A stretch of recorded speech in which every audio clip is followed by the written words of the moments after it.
ایک دیہاتی مسجد نبوی میں حضور صلی اللہ علیہ وسلم کے قریب آیا اور دعا مانگنے لگا، یا اللہ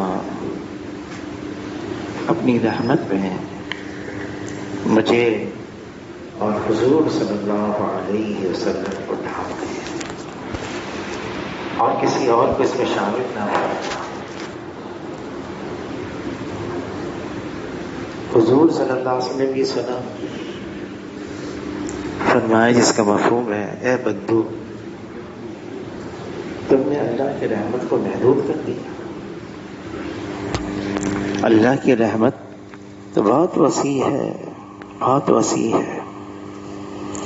رحمت کو تو اللہ نے بنایا ہے، اس کے 100 حصے کیے، ایک حصہ دنیا میں بھیجا ہے اور باقی 99 حصے اللہ نے اپنے پاس ہی رکھے ہیں۔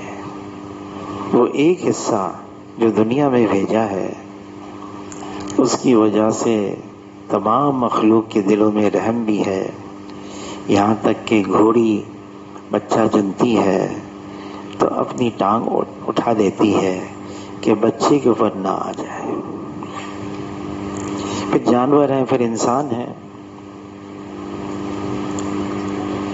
اللہ تعالیٰ کی ایک رحمت یہ بھی ہے کہ اللہ تعالیٰ ہمیں رمضان کا مہینہ دے رہے ہیں۔ حضور صلی اللہ علیہ وسلم نے شعبان کے آخر میں فرمایا، ایک بہت بڑا مہینہ آ رہا ہے جو بہت برکتوں کا مہینہ ہے۔ اس مہینے کے اندر مسلمان جو حضور صلی اللہ علیہ وسلم کا امتی ہے، اس کی بہت زیادہ تربیت کی جا رہی ہے۔ 11 مہینے دنیاوی مشاغل، دنیا کی مصروفیت، دنیا کا انہماک، اب یہ 1 مہینے کے لیے ترغیب یہ ہے کہ اپنے آپ کو فارغ رکھو اعمال کے لیے۔ منع نہیں ہے، کام دھندے بھی کرنے ہیں، کاروبار بھی کرنا ہے۔ بعض تو یوں کہتے ہیں یہ رمضان تو ہمارا سیزن ہے کاروبار کا، ضرور کریں، لیکن اعمال کا بھی اہتمام ہو۔ اس مبارک مہینے کے اندر نفس اور شیطان یہ ہمارے 2 دشمن ہیں۔ حضور صلی اللہ علیہ وسلم فرماتے ہیں، تمہارے پہلو کے درمیان میں تمہارا عظیم دشمن ہے نفس، اور اللہ تعالیٰ کلام میں پاک میں فرماتے ہیں کہ شیطان تمہارا کھلا ہوا دشمن ہے، عدو مبین ہے۔ ان دونوں دشمنوں کی قوتوں کو اللہ تعالیٰ اس مبارک مہینے کے اندر کمزور کر دیتے ہیں۔ نفس بھی کمزور، وہ کیسے کمزور ہو گیا؟ بھوکا پیاسا ہے انسان، بھوک بھی لگی ہے، پیاس بھی لگی ہے، یہ بھوک انسان کے نفس کو کمزور کر دے دیتی ہے، بہت کمزور کرتی ہے بھوک۔ حضور صلی اللہ علیہ وسلم کی خدمت میں جوان آئے، اے اللہ کے رسول ہم کیا کریں؟ فرمایا نکاح کرو۔ اے اللہ کے رسول اس وقت ایسے حالات نہیں ہیں کہ ہم نکاح کر سکیں، تو فرمایا روزے رکھو، روزے رکھو۔ یہ بھوک اور پیاس یہ انسان کی نفسانی خواہشات کو کمزور کر دے دیتی ہے۔ نفسانیت کمزور ہو گئی، اس کے بعد پھر شیطان کی قوتوں کو بھی، جو سرکش شیاطین ہیں، ان کے گلے میں توک ڈال کر ان کو سمندر میں ڈال دیا جاتا ہے۔ شیاطین ان کی قوتوں کو اس مبارک مہینے میں کمزور کر دیا جاتا ہے۔ پھر اللہ نے اس مبارک مہینے کے اندر جناب رسول اللہ صلی اللہ علیہ وسلم کے ذریعے سے یہ بھی ہمیں بتا دیا، انسان کی خواہش ہے، شادی شدہ ہے، بیوی ہے، فرمایا روزے کی حالت میں بیوی کے پاس بھی مت جاؤ، یہاں تک کہ پیار محبت کی بات بھی نہ کرو، کوئی تذکرہ بھی مت کرو۔ یہ ساری چیزیں رکھی ہیں اللہ نے اس مبارک مہینے میں. پھر اس مبارک مہینے کے اندر اعمال، ایسے اعمال دی. فرمایا اس مبارک مہینے میں دن کے روزے کو اللہ نے فرض قرار دیا ہے اور رات کی تراویح کو اللہ نے ثواب کی چیز بتایا ہے. رات کی تراویح ہے، دن کا روزہ ہے، پھر قرآن پاک کی تلاوت ہے، پھر اور اعمال ہیں. اعمال کا اہتمام، اور پھر اللہ تعالیٰ ایسا ماحول بنا دیتے ہیں، مسجدیں خود بخود بھر جاتی ہیں. کسی کو کہنا نہیں پڑتا، آواز نہیں لگانی پڑتی، بلانا نہیں پڑتا. وہی اذان ہے، مؤذن وہی اذان دے رہا ہے، لیکن مسجد میں نمازی ماشاءاللہ بھر گئی مسجد. یہاں تک کہ فجر کی نماز اس میں بھی مسجد بھری ہوئی ہے. تراویح ہے، اور کئی جگہ تراویح ہوتی ہیں، کئی جگہ پھر بھی مسجدیں بھری ہوئی ہیں. یہ اللہ تعالیٰ ایسا ماحول بناتے ہیں. اعمال کے لیے اعمال کا عادی بن جاؤ. اچھا، اس میں بعض احباب یوں بھی کہتے ہیں کہ جب یہ اعمال کا اتنا اہتمام ہوتا ہے، ماحول بن جاتا ہے، نفس اور شیطان بھی کمزور پڑ جاتے ہیں، پھر اس کے مقابلے میں اللہ تعالیٰ ملکوتی طاقتوں کو زوراور کر دیتے ہیں. فرشتوں کا اتنا نزول ہوتا ہے، اتنا نزول، یہاں تک کہ لیلۃ القدر میں جبرائیل علیہ السلام بھی اتر جاتے ہیں، اس زمین پر آتے ہیں. فرشتوں کا نزول ہے، اور پھر ماحول اور فضا بنی ہوئی ہے. لیکن اس کے باوجود بعض ایسے احباب ہیں گناہ نہیں چھوٹتے. گناہ جو پہلے کر رہے تھے وہ ابھی بھی کرتے ہیں. وہ کیا وجہ ہے؟ اس کی وجہ ایک بہت بڑی یہ ہے کہ گناہ جو ہے وہ انسان کرتے کرتے کرتے ان کا عادی بن جاتا ہے. اس کی طبیعت اور فطرت میں آ جاتی ہے، اس کی طبیعت ثانیہ بن جاتی ہے. اور اگر وہ چھوڑنا بھی چاہتا ہے تو وہ نہیں چھوڑتی.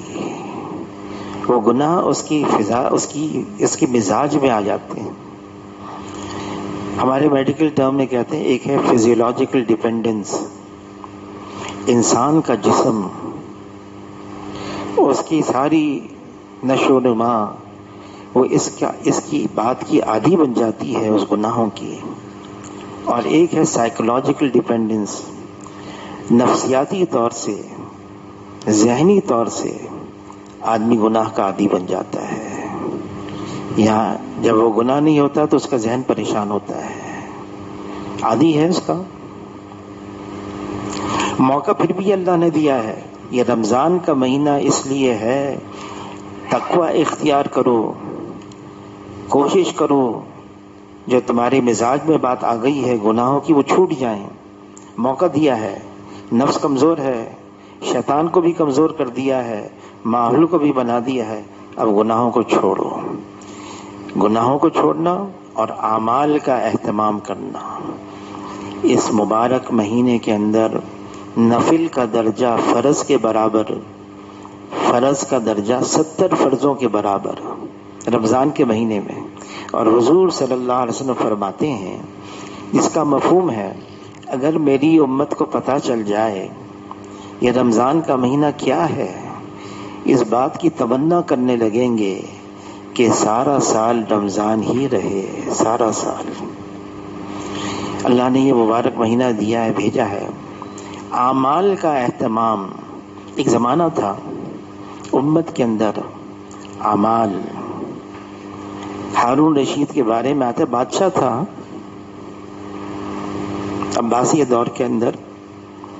اور بادشاہ جو ہے وہ کتنا مصروف ہوتا ہے. اس زمانے میں تو بڑی مصروفیت ہوتی تھی بادشاہ کی، اور ایسے تفکرات تھے، فکر تھی. لیکن ہارون رشید روز رات کو 100 نفل پڑھا کرتا تھا، 100 نفل کم سے کم. پھر ایک واقعہ آتا ہے، ایک زمانے کے بہت اہل اللہ تھے، خواجہ قطب الدین بختیار کاکی رحمۃ اللہ علیہ بڑے اہل اللہ تھے، غوث تھے اپنے زمانے کے، عالم بھی تھے. ان کا انتقال ہو گیا. جنازے میں بہت بڑی خلقت آئی، بہت مجمع جمع ہو گیا. امام احمد بن حنبل رحمۃ اللہ علیہ انہوں نے فرمایا ہماری حقانیت کا اس وقت اندازہ ہوگا جب ہمارے جنازے ہوں گے، پھر لوگ دیکھیں گے کہ کتنی خلقت آتی ہے. اتنا مجمع آ گیا. اب نماز جنازہ کون پڑھائے؟ ان کے خادم خاص نے کھڑے ہو کر اعلان کیا ان کی ایک وصیت ہے، ان کی نماز جنازہ وہ پڑھائے جس کے اندر یہ 4 خصوصیات ہوں، 4 خوبیاں ہوں. اس کی کبھی تکبیر اولیٰ فوت نہ ہوئی ہو. کبھی یہ ایک عمل ہے، کتنا بڑا عمل ہے تکبیر اولیٰ. حدیث پاک کا مفہوم ہے جو 40 دن تکبیر اولیٰ سے نماز پڑھے برات من النار و برات من النفاق، جہنم کی آگ سے بھی خلاصی ہے، نفاق سے بھی وہ بری ہے. تو اس کے اندر 4 خصوصیات ہونی چاہیے، وہ اس کا نماز جنازہ پڑھا ہے. زمانے کے غوث ہیں، انتقال ہو گیا. کبھی تکبیر اولیٰ فوت نہ ہوئی ہو، کبھی تہجد کی نماز نہ چھوٹی ہو. تہجد کی نماز امت کے اندر ایک زمانہ گزرا ہے،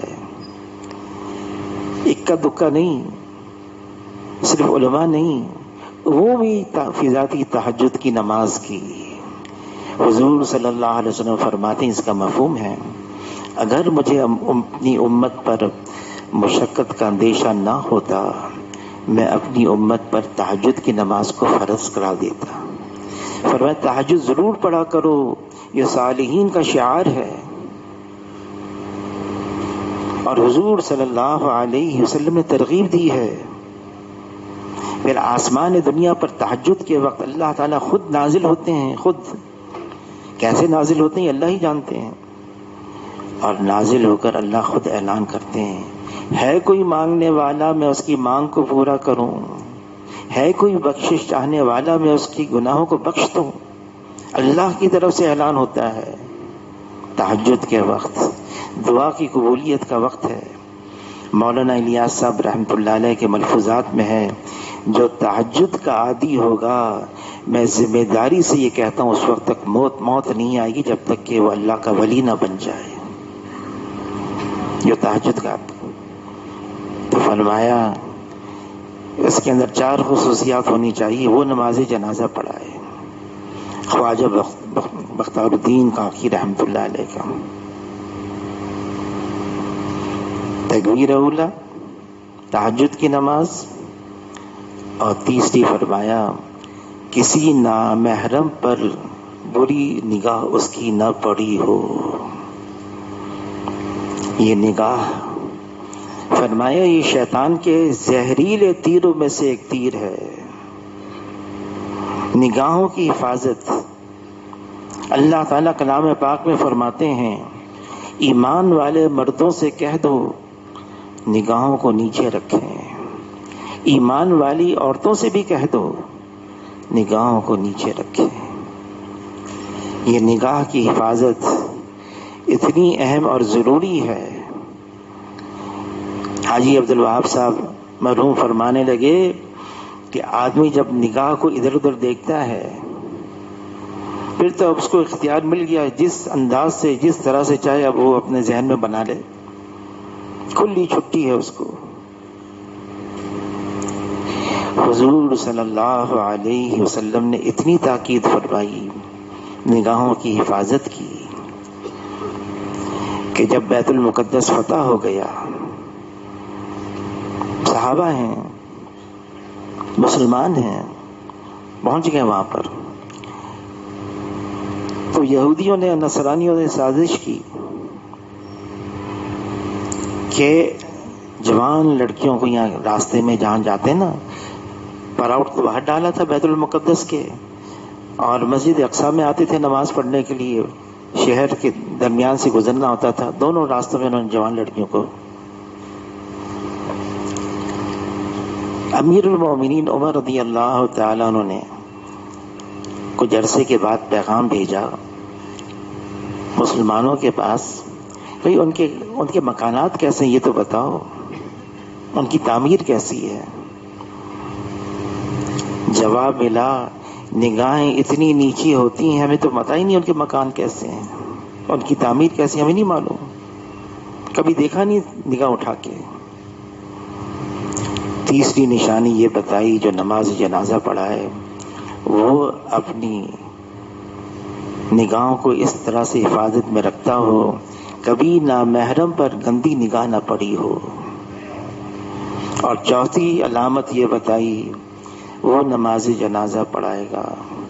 چوتھی علامت یہ بتائی اس کی یہ ہوگی، پہلی تکبیر اولا، دوسری تہجد کی نماز، اور تیسری نامحرم پر نگاہ نہ پڑی ہو۔ چوتھی بتائی کبھی اس کی عصر کی سنت بھی فوت نہ ہوئی ہو۔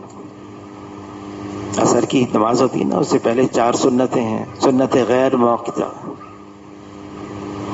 حضور صلی اللہ علیہ وسلم نے دعا دی ہے، جو عصر سے پہلے 4 سنت پڑھ لے اللہ اس کے اوپر رحم فرمائے، یہ حضور کی دعا ہے۔ اور جو غیر موقتہ سنت ہے، مولانا یوسف علی تھانوی صاحب رحمۃ اللہ علیہ فرمانے لگے، اس طرح سے پڑھنا چاہیے کہ 2 رکعت پڑھ لی، اتحیات میں اتحیات پوری پڑھ لی، پھر درود شریف بھی پڑھ لیں۔ جب درود شریف پورا پڑھ لیں پھر اللہ اکبر کر کے کھڑے ہو جائیں، پھر تیسری رکعت شروع کرنے سے پہلے سبحانک اللہم و بحمدک یہ پورا پڑھیں، نئے سرے سے 2 رکعت پڑھیں۔ یہ مولانا یوسف علی تھانوی صاحب نے فرمایا ہے۔ 4 نشانیاں بتائیں کہ جو کاکی رحمت اللہ علیہ کی نماز جنازہ پڑھائے گا وہ تکبیر اولا کبھی فوت نہ ہو، کبھی تہجد کی نماز فوت نہ ہو، کبھی نامحرم پر بری نگاہ نہ پڑی ہو، اور عصر کی کبھی سنتیں فوت نہ ہوئی ہوں، وہ آ جائے اور نماز جنازہ پڑھائے۔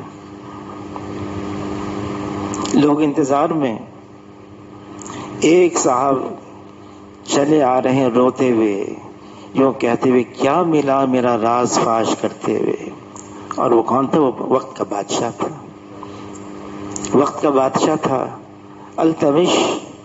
اب بادشاہ کی کتنی مصروفیت ہوتی ہے، ملک کا بادشاہ ہے، لیکن یہ اعمال کا اہتمام تھا۔ زمانہ گزرا ہے، اس امت کے اوپر اعمال کا اہتمام، تکبیر اولا کا اہتمام، نمازوں کا اہتمام، سارے اعمال حضور کی اتباع میں، یہ حضور صلی اللہ علیہ وسلم نے کیا ہے، سنت ہے، یہ مجھ سے چھوٹے نہ، ایسا اہتمام تھا سنتوں کا۔ اب یہ مبارک مہینہ آیا ہے، اعمال کا اہتمام، کوئی عمل نہ چھوٹے ہم سے۔ مسجد میں آ کر جماعت کے ساتھ نماز پڑھنی ہے، 5 وقت پڑھنی ہے، تکبیر اولا کے ساتھ پڑھنی ہے، اور ہمیں تراویح بھی پڑھنی ہے۔ تراویح کے اندر 2 سنتیں ہیں، شیخ الحدیث مولانا زکریا صاحب رحمۃ اللہ نے لکھا ہے، 2 الگ الگ سنتیں ہیں۔ ایک تو تراویح ہے 20 رکعت کی، اور ایک تراویح کے اندر پورا قرآن سننا، یہ الگ سنت ہے۔ بعض احباب حضرت شیخ نے لکھا ہے 10 دن کے اندر 6 دن کے اندر مصروفیت ہوتی ہے، سفر ہوتے ہیں، اسفار ہوتے ہیں، 6 دن میں 10 دن میں 15 دن میں قرآن ختم کر لیتے ہیں، لیکن باقی تراویحاں بھی پڑھنی ہیں۔ یہ نہیں کہ تراویح سے خلاصی ہو گئی، چھٹی ہو گئی، نہیں، قرآن پورا ختم کر لیا تراویح میں، ایک سنت ادا ہو گئی، اب دوسری سنت باقی ہے، پورے رمضان میں اب تراویح بھی پڑھنی ہے۔ پھر یہ مبارک مہینہ، یہ دعاؤں کا مہینہ ہے، دعاؤں کا مہینہ ہے، اللہ سے خوب دعائیں مانگنی ہے، یہ قبولیت کا وقت ہے۔ افطاری کے وقت بھی، سحری کے وقت بھی، نماز پڑھنے کے بعد بھی، اور روزے کی حالت میں پیاس لگی ہے شدت کی، اس وقت بھی دعا قبول ہوتی ہے۔ کیا مانگنا ہے اس میں؟ کیا مانگنا ہے؟ اپنے لیے بھی مانگنا ہے، اپنے گھر والوں کے لیے بھی مانگنا ہے، اپنے خاندان والوں کے لیے بھی مانگنا ہے، اپنے محلے والوں کے لیے بھی مانگنا ہے، اپنے شہر والوں کے لیے بھی مانگنا ہے، ملک والوں کے لیے بھی مانگنا ہے، اور امت کے لیے بھی مانگنا ہے، ساری انسانیت کے لیے مانگنا ہے۔ اس وقت ساری انسانیت ایک بے چینی، ایک مشکلات میں سے گزر رہی ہے۔ حاجی صاحب حاجی عبدالوہاب صاحب فرماتے تھے، انسانیت ہماری ابتدا تو ایک ہی ہے، ہم سب آدم علیہ السلام کی اولاد میں سے ہیں، اور آدم علیہ السلام مٹی سے تھے۔ یہ ہمارے انسانی بھائی ہیں، اور یہ امت ہے، ہم مسلمان ہیں، ہم حضور صلی اللہ علیہ وسلم کی امتی ہیں، اور امتی ہونے کی حیثیت سے ہم پہ تو سارے انسانوں پر رحم کھانا ہے۔ اور سب سے بڑا رحم کیا ہے؟ انسانیت کو جہنم سے بچانا ہے، جنت کے راستے پہ ڈالنا ہے، یہ سب سے بڑا رحم ہے۔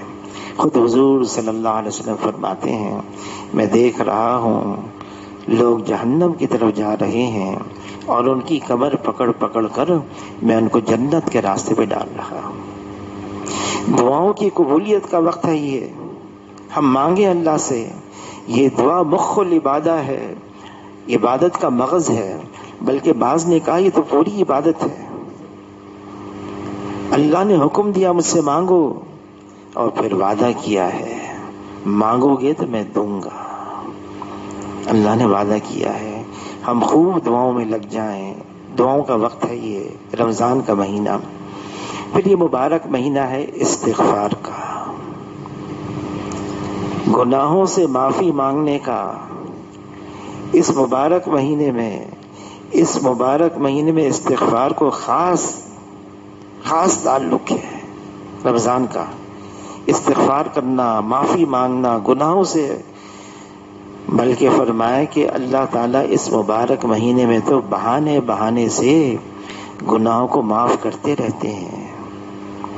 فرمائے کسی نے اگر کسی روزے دار کو افطار کرا دیا، ایک کھجور کھلا دیا، ایک گھونٹ پانی پلا دیا، اس کی مغفرت بھی ہو گئی، اس کو آگ سے آزادی بھی مل گئی۔ تو عرض کیا اللہ کے رسول، ہم میں سے تو ہر ایک اتنی طاقت نہیں رکھتا کہ لوگوں کو افطار کروائیں۔ فرمایا کہ پیٹ بھر کھلانے پر موقوف نہیں ہے، کھجور ایک ہی کھجور کھلا دو، ایک گھونٹ پانی کا پلا دو، ایک گھونٹ لسی کا پلا دو، اس پر بھی مغفرت ہے۔ اور پھر جو روزے دار ہوتا ہے جب افطاری کرتا ہے تو اس کے تمام پچھلے گناہوں کو معاف کر دیا جاتا ہے۔ جو شب قدر میں قیام کرتا ہے اس کے سارے گناہوں کو معاف کر دیا جاتا ہے۔ پھر اس مبارک مہینے کے اندر کوئی بھی نیکی لے کر آئے اس کو معاف کر دیا جاتا ہے، اس کے گناہوں کو معاف کر دیا جاتا ہے۔ اور پھر یہ بھی فرمایا کہ اس میں استغفار بھی کرو۔ استغفار کیا ہے؟ دل سے ندامت، افسردگی، شرمندگی، واقعی میں گناہ گار ہوں، واقعی یہ حقیقت ہے۔ مولانا یوسف کاندھیلوی رحمۃ اللہ علیہ فرماتے تھے، ہم تو گناہوں کے سمندر میں ڈوبے ہوئے ہیں، گناہوں کے سمندر میں۔ یہ تو اللہ نے ہمارے پر ایک ستاری کا معاملہ فرمایا ہے، پردہ کر دیا۔ مولانا احمد علی لاہوری رحمۃ اللہ علیہ فرماتے تھے کہ اگر اللہ تعالیٰ ہمارا پردہ چاک کر لیں، کوئی ہم پر تھوکنا بھی پسند نہیں کرے گا۔ یہ تو اللہ نے ہم پر پردہ رکھا ہوا ہے، ہمارے ساتھ ستاری کا معاملہ کیا ہوا ہے۔ استغفار کرنا ہے، اللہ سے معافی مانگنی ہے۔ جو استغفار کو لازم قرار دیتا ہے اللہ تعالیٰ ہر ضیق سے، ہر تنگی سے، ہر ہم سے، ہر غم سے راہیں نکالتے ہیں، اور ایسی جگہ سے روزی عطا فرماتے ہیں جہاں سے وہم و گمان بھی نہیں ہوتا۔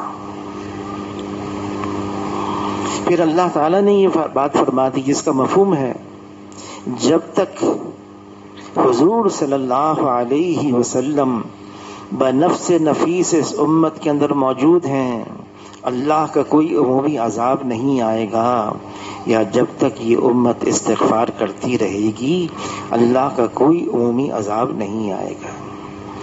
حاجی صاحب آخری وقت میں انتقال سے پہلی فرمانے لگے، دیکھو امت کو استغفار پر ڈالو، استغفار پر ڈالو، اللہ سے معافی مانگتے رہیں، معافی مانگتے رہیں۔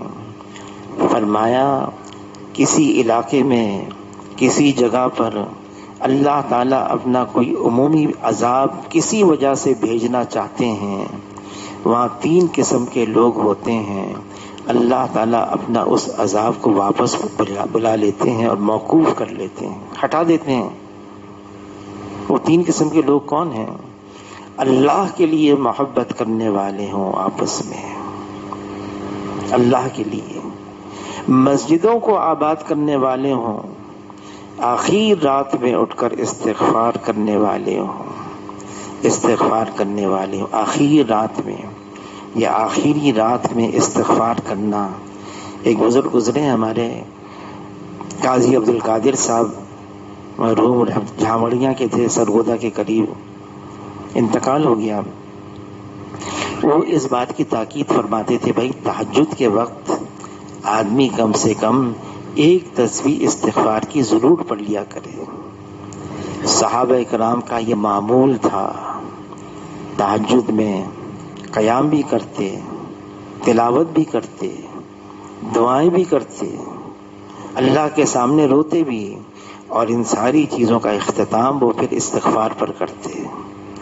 عائشہ رضی اللہ تعالیٰ نے عرض کیا، اللہ کے رسول، آپ کے ساتھی، آپ کے صحابہ اتنی عبادت کرتے ہیں، رات کو نمازیں بھی پڑھتے ہیں، تلاوت بھی کرتے ہیں، دعائیں بھی مانگتے ہیں، پھر روتے ہیں، آخر میں استغفار کرتے ہیں۔ فرمایا کہ عائشہ یہ اس لیے اللہ سے معافی مانگتے ہیں، اے اللہ آپ نے ہمیں موقع دیا، ہمیں توفیق دی، ہم آپ کے سامنے کھڑے ہوں، آپ نے توفیق دی ہم آپ کے کلام کی تلاوت کریں، آپ نے توفیق دی ہم دعائیں مانگیں، جیسا کرنا چاہیے تھا نہ کر سکے، اے اللہ تو معاف کر دے۔ جیسا کرنا چاہیے تھا وہ نیکی کرتے، کر کے معافی مانگتے تھے، روتے تھے۔ کسی نے کہا آج تو گناہ کر کے بھی ہم معافی نہیں مانگتے، توبہ نہیں کرتے، وہ نیکی کر کے اے اللہ معاف کر دے، اس قابل نہیں جو آپ کی شان اس کو پیش کیا جائے۔ اور واقعی ہمارا کوئی ایسا عمل نہیں ہے، یہ تو محض اللہ کا فضل ہے۔ عائشہ رضی اللہ تعالیٰ نے عرض کیا، اللہ کے رسول، ہر ایک اللہ کے فضل سے جنت میں جائے گا؟ فرمایا ہاں۔ کہ آپ بھی اللہ کے فضل سے جنت میں جائیں گے؟ فرمایا میں بھی اللہ کا رسول ہوں، حبیب اللہ ہوں، میں بھی اللہ کے فضل سے جنت میں جاؤں گا۔ استغفار کرنا اس مبارک مہینے میں، بہت اللہ سے توبہ کرنا، گرانا۔ پھر یہ مبارک مہینہ اور ایک چیز ہمیں سبق دیتا ہے، شب قدر۔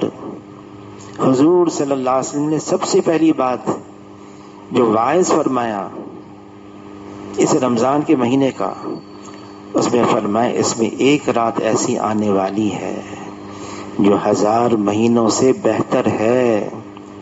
کتنی بہتر ہے ہم نہیں جانتے، 1000 مہینوں سے بھی افضل ہے، ایک رات ایسی ہے۔ اس رات کے لیے حضور نے اپنی امت کے لیے آسانی کر دی، اعتکاف آخری عشرے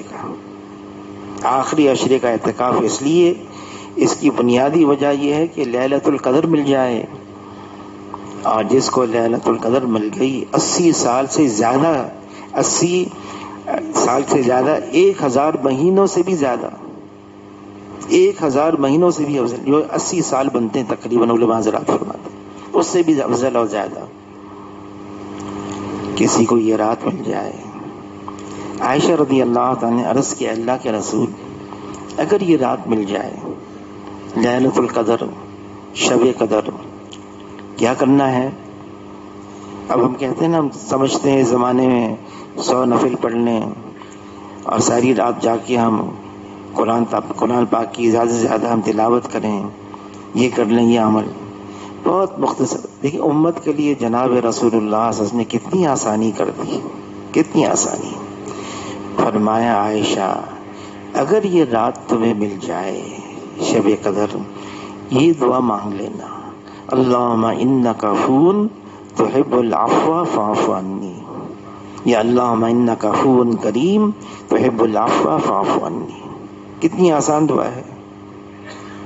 اللہم انک عفو, اے اللہ تو گناہوں کو معاف کرنے والا ہے, تحب العفو اور معافی کرنے کو پسند بھی کرتا ہے, میرے گناہوں کو معاف کر دے.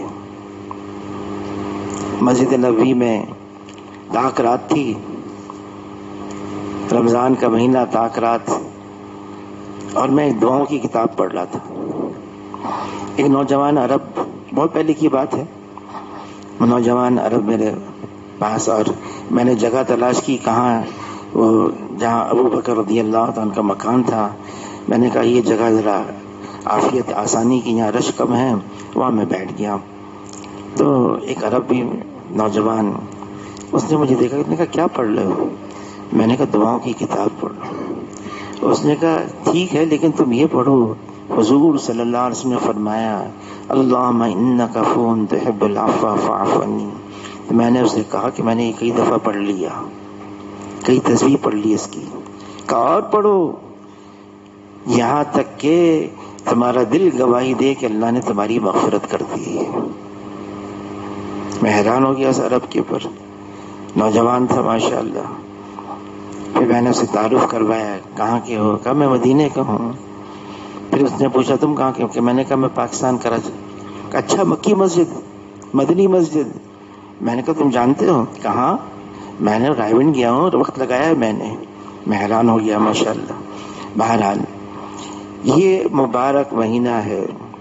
پھر شب قدر, حضور صلی اللہ علیہ وسلم باہر تشریف لائے بتانے کے لیے شب قدر کی کون سی رات ہے, تعین کے ساتھ یہ والی رات ہے. فرمایا دو مسلمانوں میں جھگڑا ہو رہا تھا, اللہ نے مجھ سے یہ رات بلا دی. جھگڑا مسلمانوں میں ہمیشہ محرومی کا سبب ہوتا ہے, بے برکتی کا ذریعہ ہوتا ہے. یہ امت کو ایک سبق دیا ہے, ایک پیغام دیا ہے. آپس کا جھگڑا دین کی محرومی کا, دین کی برکات سے دوری کا ایک سبب ہے.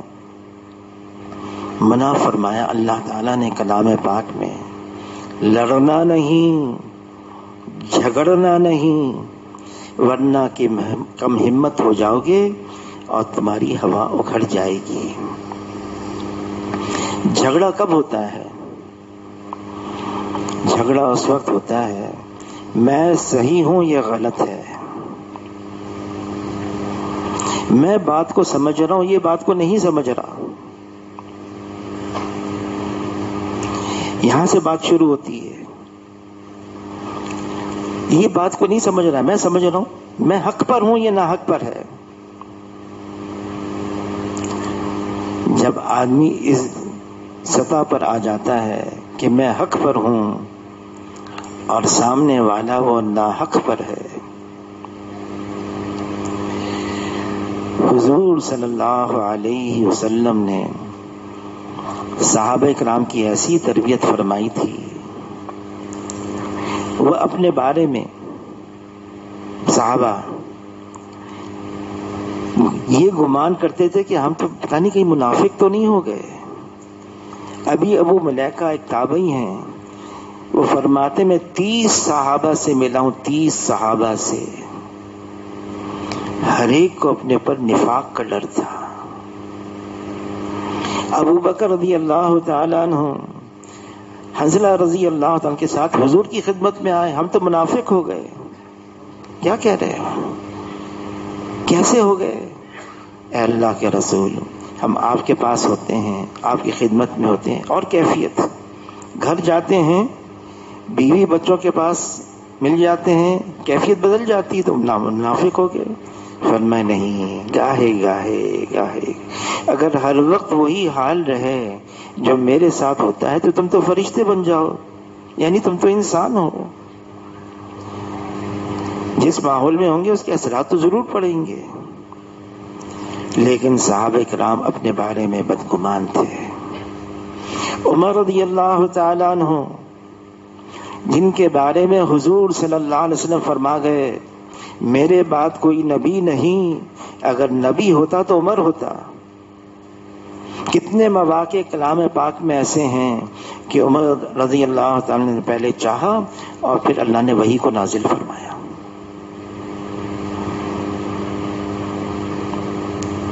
لیکن حیات الصحابہ میں لکھا ہے جب عمر رضی اللہ تعالیٰ کا آخری وقت تھا، خنجر مارا گیا تھا، کسی نے ان کو دودھ پیش کیا، دودھ پیا، وہ دودھ کی سفیدی خنجر کے زخم سے باہر نکل آئی اور بہت کچھ باہر نکل آیا۔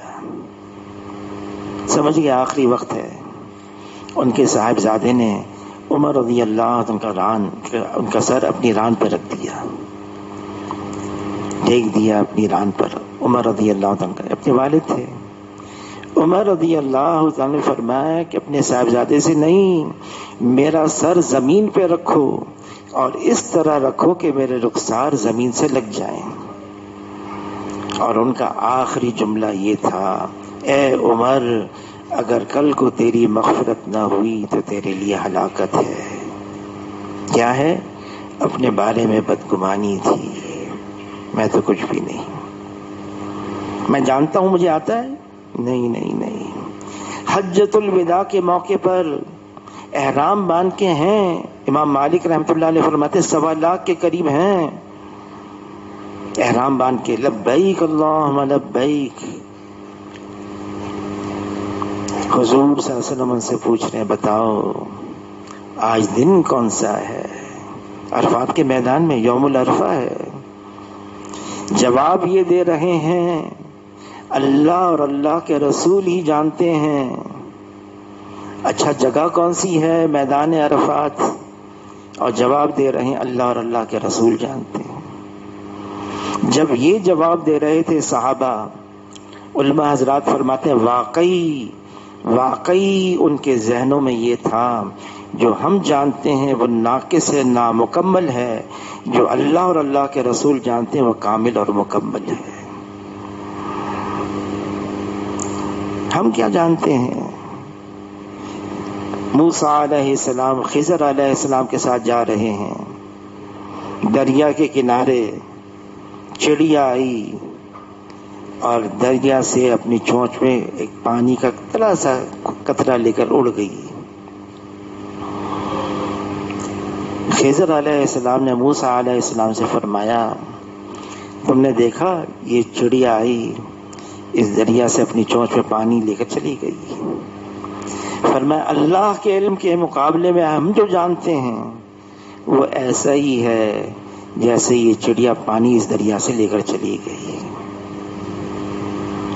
مجھے آتا ہے، میں جانتا ہوں، میں سمجھتا ہوں،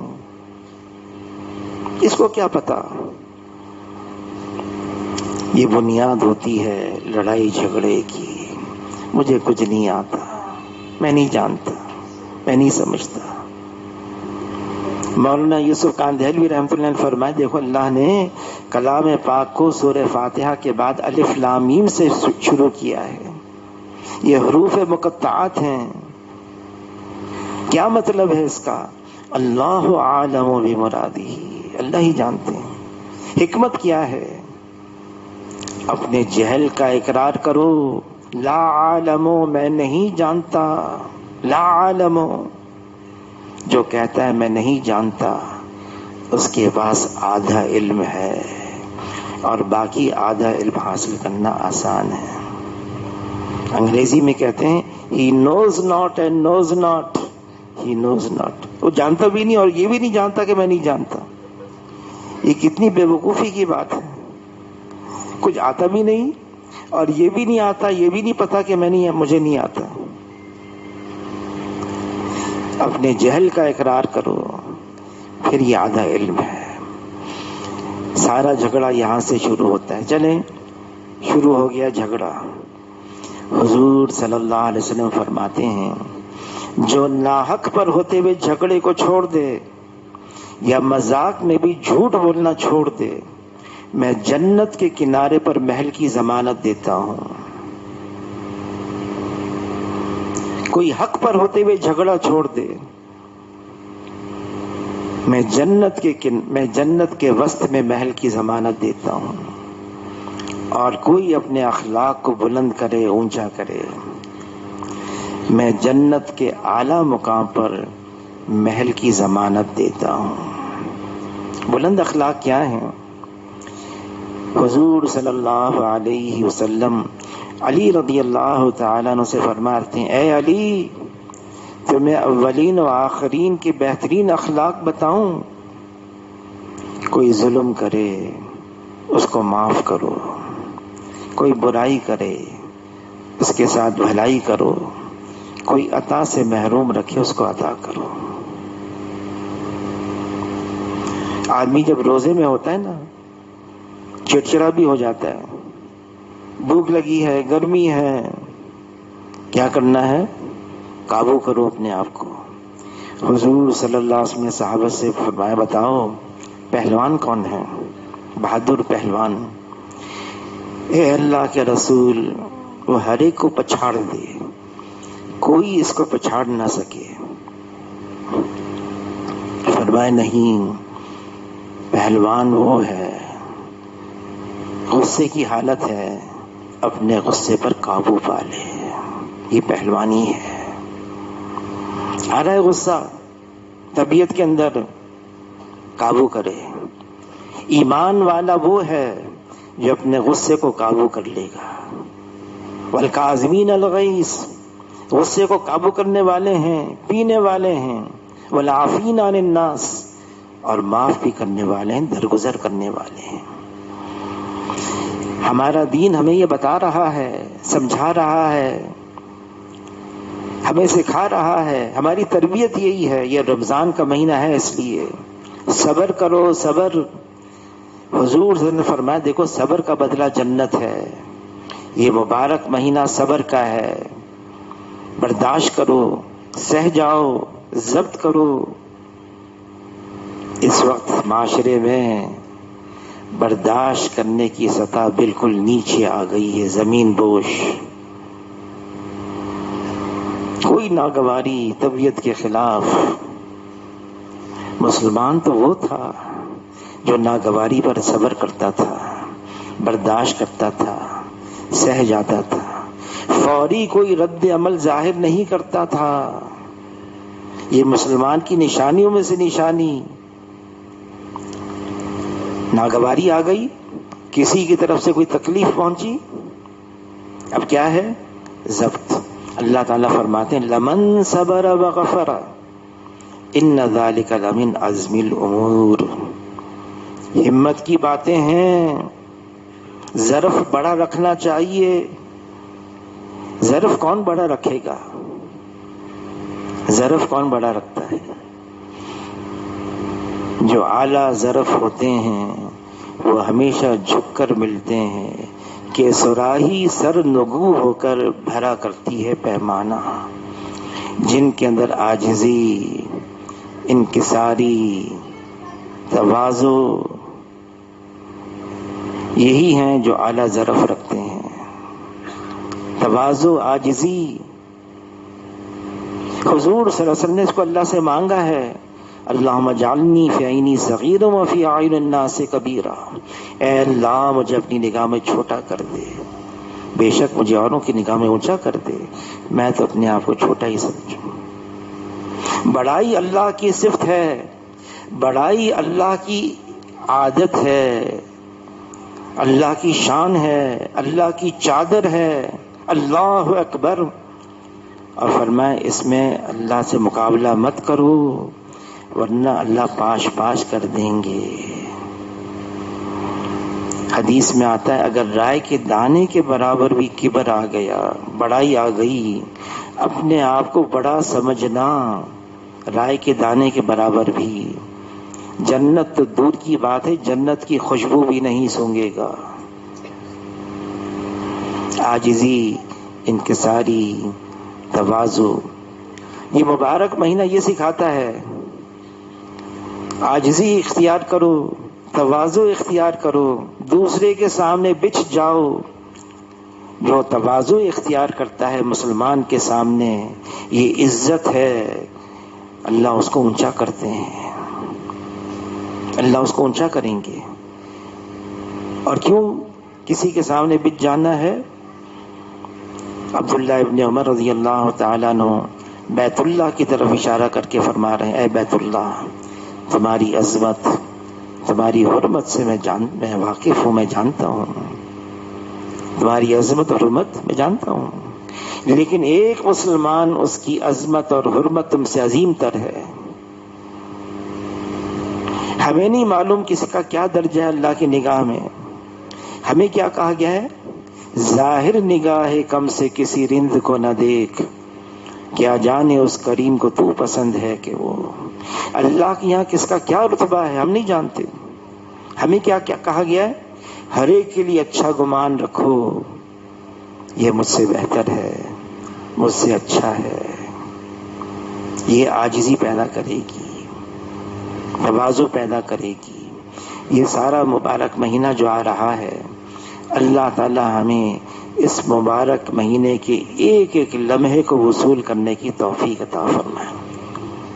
اس مبارک مہینے میں ہماری تربیت ہے، اور وہ ہمیں اب تربیت کرنی ہے اپنی ہر اعتبار سے، نفسانیت سے، شہوانیت سے، شیطانیت سے اپنے آپ کو بچا کے رکھنا ہے، اعمال کا عادی بنانا ہے، خوب اللہ سے معافی مانگنی ہے، دعائیں کرنی ہے، اور آپس کے معاملات کو بھی درست رکھنا ہے. یہ مبارک مہینہ ہے تربیت کا، اس میں ہماری تربیت ہے. اور اللہ تعالیٰ نے کلام پاک میں فرما دیا ہے، یہ پہلوں پر بھی روزے آئے تھے، فرض ہوئے تھے، تم پر بھی ہیں. اور کیوں ہیں؟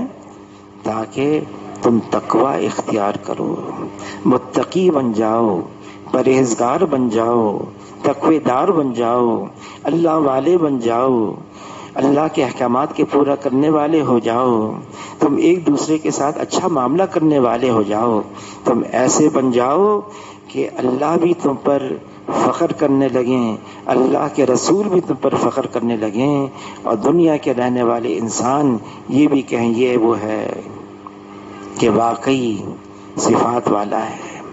فرمایا میرا بہترین امتی وہ ہے جس کو دیکھ کر خدا یاد آ جائے، جس کے کلام سے علم میں اضافہ ہو، اور جس کے عمل سے آخرت کا شوق پیدا ہو.